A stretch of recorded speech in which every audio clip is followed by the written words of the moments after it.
Okay, I think this is where we left off.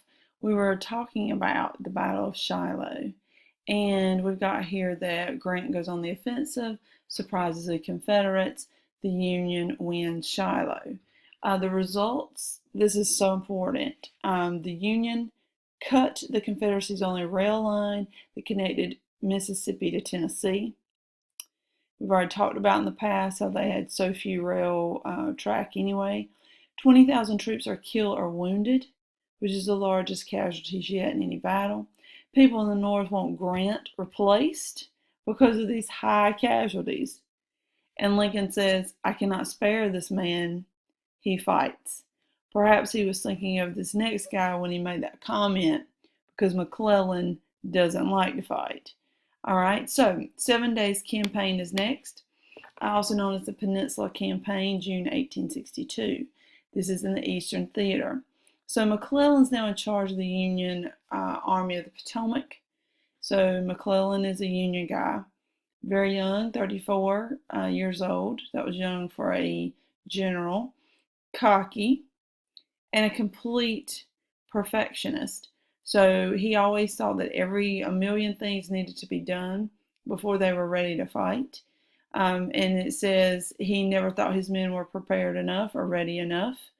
And he always exaggerates the opposition. So he would tell his men, for example, there are, 15,000 troops coming toward us when there might have been only 1,000. So he exaggerated it and always wanted to hold back and do more and more and more preparation. Um, so it says, for example, Confederate General Johnston had 41,000 men, and McClellan was convinced it was 150,000. He had the Pinkertons, which was a detective agency, scoping this out, and he would inflate the numbers. He did not have the will to act.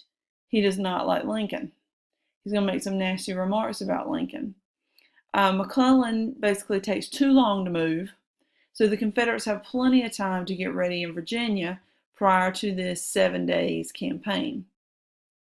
Okay, McClellan moves towards Richmond, but he lets his troops become divided by a major river.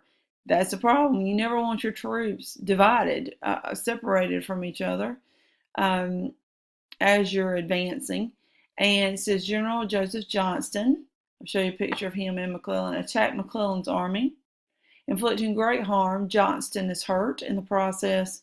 General Robert E. Lee takes over command of the rebels. So now we see Lee fighting McClellan in the 7 Days Campaign. Pictures. So here is McClellan.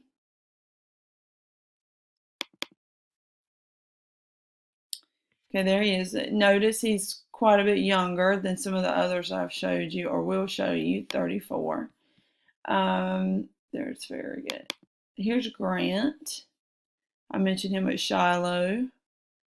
It's Ulysses Grant. And here is Joseph Johnston. Okay, so Johnston becomes hurt in 7 Days Campaign, and that's where you have Lee taking over. And here is Lee. Oh, Lordy, I can't show you. Oh, I can't show you. All right, so here is Robert E. Lee. And Lee will take over there during the 7 Days Campaign. Okay, so Lee fights McClellan's army for 7 days.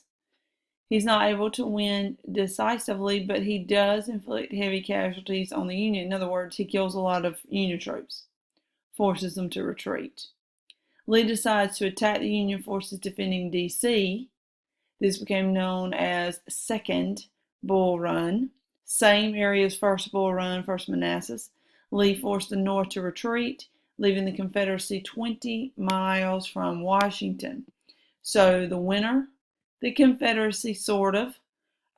It wasn't a decisive victory, but I would put the Confederacy maybe a couple of question marks because they forced the Union to retreat and because Lee's able to win at Second Bull Run.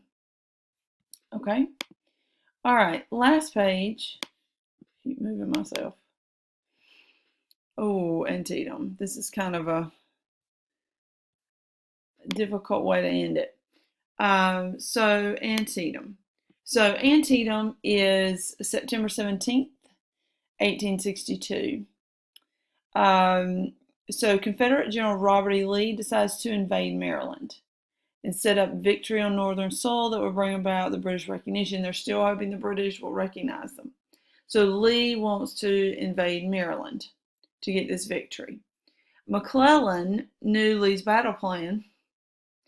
This is crazy because a copy of it had just been dropped accidentally as it was being carried by courier, you could say, by a Confederate officer in his bag.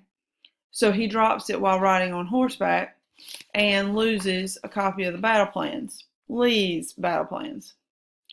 Not good for Lee. So the Union troops intercepted the Confederates at Antietam, which was near Sharpsburg, Maryland, and know the whole plan for the Confederacy. So they're going to be able to carry out this attack fairly decisively. Interestingly, this is the single bloodiest day of combat of the entire war. 22,000 men are killed or wounded. Think about September 11th and the massive number of casualties and just how that felt. I know you guys were really too young to even remember that, but eventually some of you will not even be born. But the point is, if you witnessed that, you saw it on TV as it was happening, you just felt like it was just massive, this number of people, and it was slightly less than 3,000. This is 22 in one day. Single day of combat, 22,000. So remember that about Antietam. 22,000 men killed that day. Lee is unable to break through the Union lines and has to retreat to Virginia. McClellan, though, is on the offense. He's beat Lee here at Antietam, but fails to pursue Lee. Again, remember, he's a professional, so he says, we need to wait, we need to regroup, Lee's on the run. Why in the world did he not chase him down? Lincoln removes him as commander of the Union Army. Lincoln has had enough of this McClellan business. Now remember that later. The winner is the Union at Antietam. The results, massive. Britain had prepared. They were almost ready to help the Confederacy. They were like waiting for the victory at Antietam.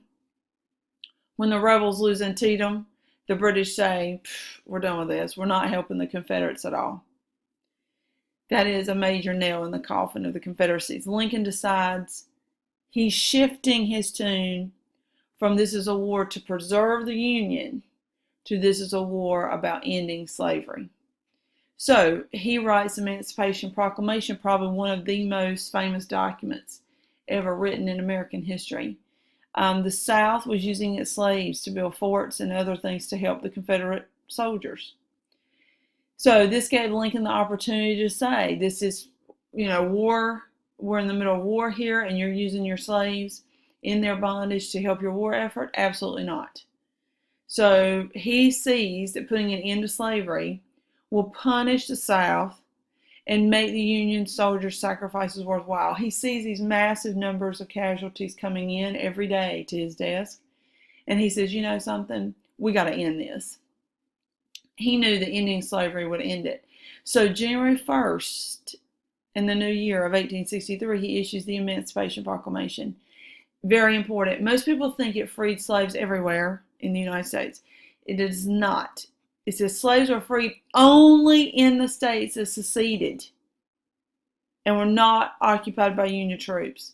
That would be like North Carolina, Alabama, Mississippi, Georgia, Virginia. States it does not include are the border states. Remember those?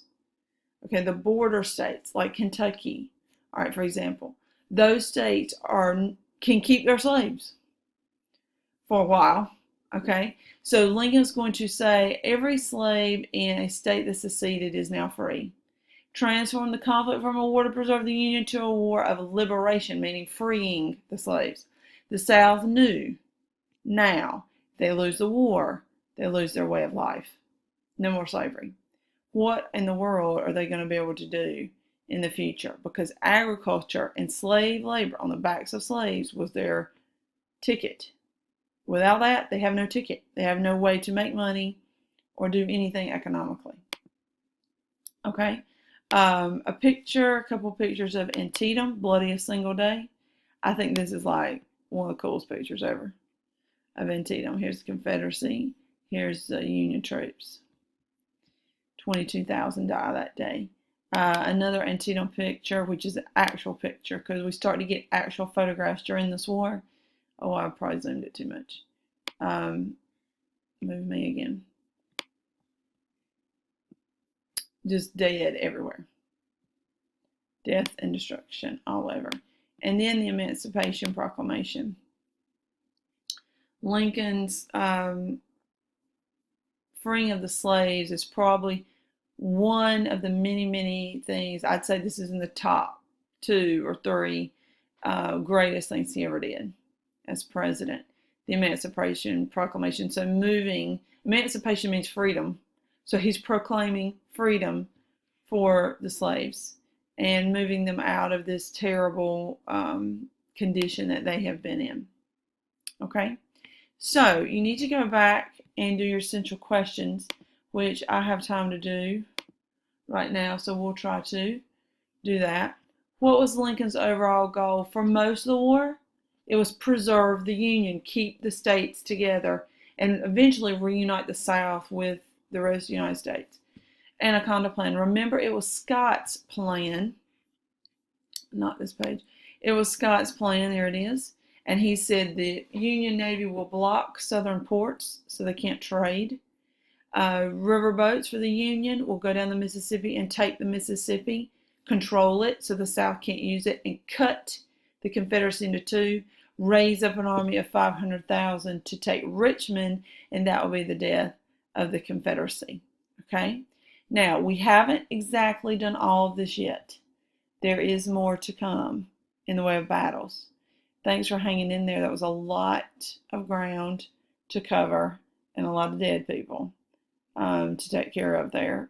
So to kill off. So I appreciate your attention and your patience.